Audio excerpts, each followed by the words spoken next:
options. One, we let him go, hike up, probably be found in less than an hour.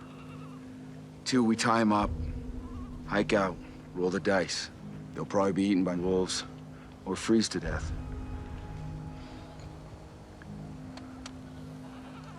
Three, we terminate the compromise. We cannot do that. That's a scene from Universal Pictures' Lone Survivor depicting the Operation Red Wings mission that went terribly wrong. And we're back with the man who survived, Marcus Luttrell. Oh my gosh, there's so many places we want to talk and things we want to know, but one of the things I know is that you are on this tour and this junket, and your book is big and your movie is big, and like you said, there are cameras in your faces. Do you enjoy this? No. Do I look like I'm having fun? No. No, I don't get me wrong. I mean, I'm having a great time meeting y'all and everything like that. But I can't wait to get back home where nobody's following me around. We walked out of the place over there, and there was guys standing out with posters and books, wanting me to sign them. I said, how in the heck did you know I was here? That's a big thing for me, my privacy. Yes. And because I'm not only with my job, what I did for a living, but that. I'm not going to get rid of that just because I got out. So when people following me and taking pictures of my wife and kids through the car windows and all that stuff like that, look, I'm not a celebrity. That stuff doesn't bode well with me. You're I'm a gunfighter. Hero, though. You're a hero. I'm not a hero either. You don't think of yourself that way, do you? No, I'm not a hero. I was just doing my job. Heroes wear costumes and band up. And wasn't this movie less about you and your vision than it was the men who died on that mountain? Absolutely, it was about them. Yes, and those were the heroes in your book.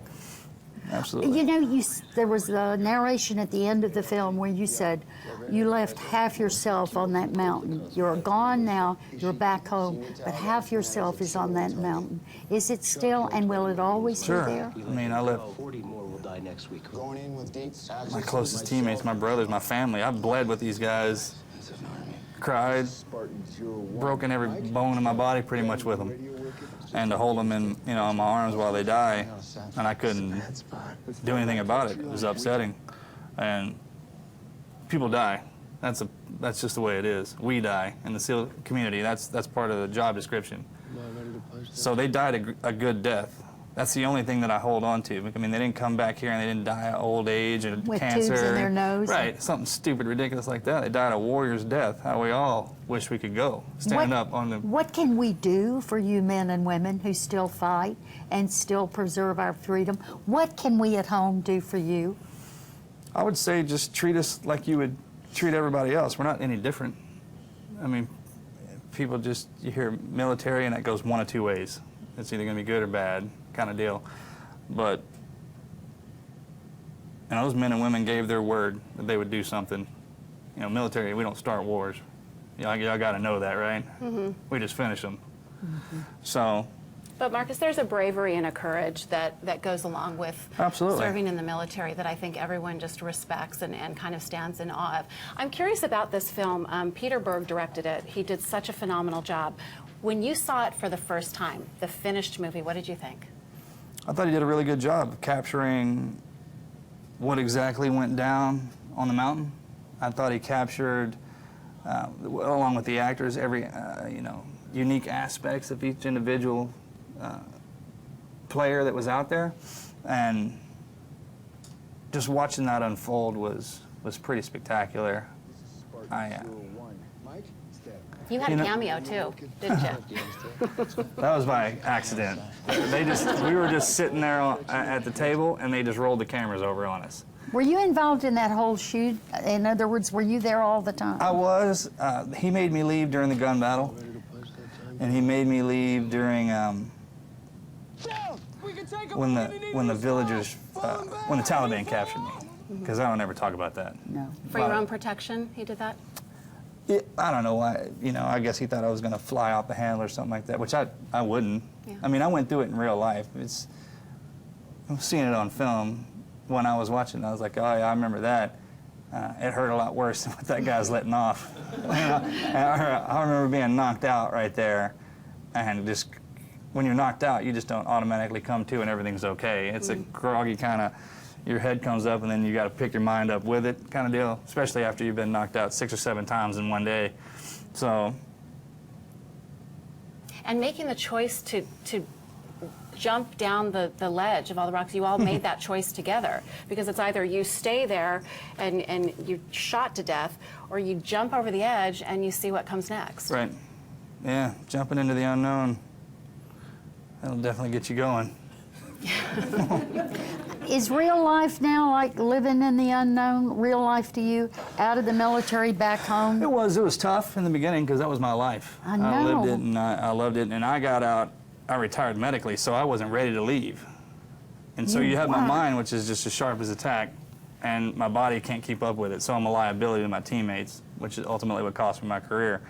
And trying to swallow that pill was really tough because I prided myself in being a man and being good at what I did. And when they told me I couldn't do it, that hurt. So I kind of beat my head against the wall for a little while when I got out. Thank God, God put a lovely woman in front of me. I married her right after that. I'd have married her that day, but yeah. Oh, that's beautiful. Marcus, we only have just a little bit of time left with you this morning, and I do want to get to one thing in the film that I think everybody's curious about. When they see the film, they'll be curious. Muhammad, the man who rescued you and brought you into his village because of this 2,000-year-old code of honor that they have to help someone who's being attacked by his enemies. Are you still in contact with him and his young son? Sure, absolutely. Well, he has 10 kids. Oh, that was just one, that was just one of his 10. Right. Oh, my goodness. Which, he's actually here in the States right Does he now. live here? No, he doesn't live here. He's just here visiting. He came to see the movie and stuff like that. He's a really proud Afghani man, religiously, and you know that dirt runs in his veins just like Texas with me. You can pull me out of here, but I got to come back kind of deal. So we were talking about getting him here over to the States for his own protection and everything like that. He's like, what do I need protection for? If you remember, I saved your butt. And I was like, that's a good point. So then he comes over to visit, and then he'll go back to his village, and he's a big man over there. And he's safe over there? I mean, they're not after him or anything? Oh, yeah, they try and kill him every day. Oh, There's still my Taliban gosh. forces that come into their village all the time Sure, and try sure. Since I've been in there, he's been shot, and his car's been blown up, his house has been burnt down, his cousins and all his family members have been killed and stuff like that. And I asked him, it's like, hey, if you had to do this all over again, would you? He's like, absolutely. It's the right thing to do. When he came over the first time, he's like, yeah, but when I got here, I was going to shoot you in the hip, blow your car up, burn your house down. I was like, go ahead, brother, I'll give you the gun, man. I'll Marcus, at least show you that. we thank you so much, and we want to say to you, the film Lone Survivor opens nationwide this Friday. We'll be right back with more of the broadcast in just a moment, and we thank you for your service. Yes, ma'am. Thank you very much.